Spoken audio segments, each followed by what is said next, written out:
ദീർഘകാലമായി പാർട്ടി എല്ലാവിധ അംഗീകാരവും നൽകി ചേർത്ത് പിടിച്ച് വളർത്തിയ ആളാണ് ഐഷ പോറ്റി. ജില്ലാ panchayat president, 3 term MLA, party ജില്ലാ കമ്മിറ്റി അംഗം, മഹിളാ അസോസിയേഷൻ്റെ എക്സിക്യൂട്ടീവ്, ഇങ്ങനെ തുടങ്ങി സംഘടനാ തലത്തിലും ബഹുജന സംഘടനാ തലത്തിലും പാർട്ടി തലത്തിലും ജനാധിപത്യ വേദികളിലും അർഹതപ്പെട്ടതിനപ്പുറമുള്ള സ്ഥാനമാനങ്ങൾ നൽകിയതാണ് കൊല്ലത്തെ പാർട്ടിയും സംസ്ഥാനത്തെ പാർട്ടിയും ഐഷ പോറ്റിക്ക്. ഞാൻ എല്ലാ മനുഷ്യർക്കും വേണ്ടിയാണ് നിൽക്കുന്നത്. ഇങ്ങനെയാണ് പ്രതികരണം നടത്തിയതായി ഞാൻ കണ്ടത്.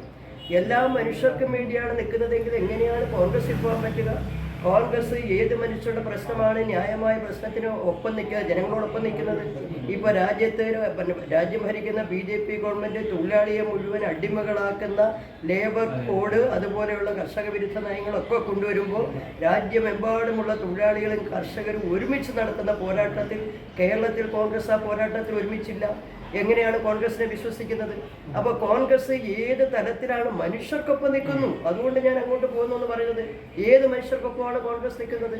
തീർച്ചയായും ഐഷ പോറ്റി എനിക്ക് ഒരു സ്ഥാനമാനവും വേണ്ടെന്ന് ഇടയ്ക്ക് പറയുന്നത് കേട്ട് തൊട്ട് താഴെ എഴുതി കാണിക്കുന്നു, കൊട്ടാരക്കര മത്സരിക്കും.